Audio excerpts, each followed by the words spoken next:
আসসালামু আলাইকুম দর্শক, চট্টগ্রাম আদালত প্রাঙ্গণ এলাকায় যে সেই চিন্ময় কৃষ্ণকে কেন্দ্র করে যে একজন তরুণ আইনজীবী আলিফকে যে পিটিয়ে হত্যা করা হইল, সেই হত্যা করার যে তদন্ত কমিটি গঠন করা হয়েছে, সেই তদন্ত কমিটির সবাই পদত্যাগ করছেন। একে একে সবাই দায়িত্ব থেকে সরে গেছেন। তারা কেউ এখন আর এই তদন্ত করতে পারবেন না বলে জানিয়ে দিয়েছেন।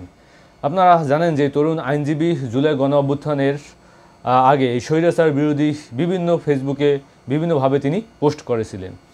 এটা একটা আপনার তার যে সেই জুলাই গণ অভ্যুত্থানের আন্দোলনে তার যে অবদান, সেটা কিন্তু আমরা তার সেই ফেসবুক পোস্টের মাধ্যমে জানতে পারি। এবং তার একটি 3 বছরের শিশু একটা সন্তান আছে এবং তার স্ত্রীও সন্তান সম্ভবা। তার যে আসলে সেই সন্তানটি এখন পৃথিবীতে আসবেন, তিনি এসেই দেখবেন যে তার যে বাবা আলিফ আর বেঁচে নেই। তিনি হয়তো বড় হয়ে আস্তে আস্তে জানতে পারবেন যে তার বাবাকে এভাবে পিটিয়ে তারপর হত্যা করা হয়েছে।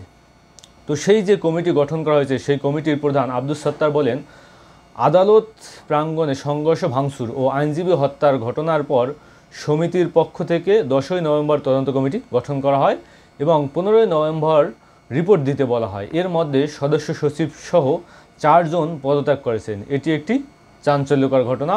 এ ঘটনা ইতিমধ্যে 7টি মামলা হয়েছে। এই ঘটনার সরকারি কর্মকর্তা কর্মচারী জড়িত থাকতে পারেন।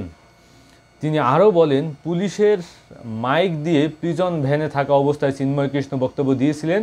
1 ঘন্টার মধ্যেই মামলার নকল নেয়ার ঘটনা ঘটেছে। এমতো অবস্থায় এ ঘটনার সাধারণ কেউ তদন্ত করলে হবে না। একজন জেলা দায়রা জজ ও পদমর্যাদা বিচারক দিয়ে আলোচিত এই ঘটনা সুষ্ঠু তদন্ত করা উচিত।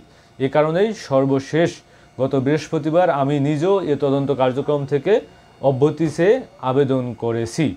আপনি জাস্ট ঘটনাটা চিন্তা করেন বা কল্পনা করেন যে আসলে এই ঘটনার সাথে যে চিন্ময় কৃষ্ণের অনুসারীরা যে অভিযুক্ত ছিল, বা আমরা যে ছবিতে দেখেছি যে তারা দেশীয় অস্ত্রশস্ত্র নিয়ে তাকে পিটিয়ে লাথি মেরে যে হত্যা করলো, সেটা কিন্তু ভিডিওতেও আমরা দেখেছি। সেই জায়গা থেকে এখন যারা তদন্ত কমিটির দায়িত্বে ছিলেন, তারা কি আসলে কোথাও ভয় পাইতেছেন বা কোথাও তাদের কাছ থেকে তারা কি কোথাও চাপ সৃষ্টি আছে কিনা তাদের প্রতি? কারণ তারা তখন দায়িত্ব নিলেন এবং এখন আইসা তারা একে একে দায়িত্ব থেকে পদত্যাগ গ্রহণ করতেছেন। আসলে কার ভয়ে, কিসের ভয়ে?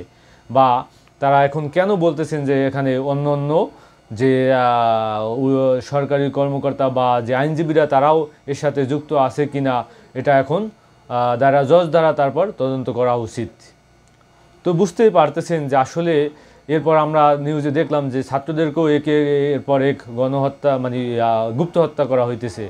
তো সেই জায়গা থেকে যারা এই জুলাই গণ অভ্যুত্থানের আপনার নেতৃত্ব দিয়েছেন, তাদেরকে হত্যা করা হইতেছে, বা জুলাই গণ অভ্যুত্থানের পক্ষে স্বৈরাচারের বিরুদ্ধে যারা অবস্থান করেছিলেন তাদেরাও হত্যার শিকার হইতেছেন। এবং আমরা যেটা সরাসরি দেখলাম যে চিন্ময় কৃষ্ণকে কেন্দ্র করে চিন্ময় কৃষ্ণের অনুসারীরা যারা এই আপনার আলিফকে পিটিয়ে হত্যা করলো, তাদেরকেও এখন আমরা শাস্তির আওতায় আনবো কিনা বা শাস্তির আওতায় আনতে পারবো কিনা, সেটা নিয়ে এখন কিন্তু আমাদের ভিতরেও সন্দেহ সৃষ্টি হয়েছে।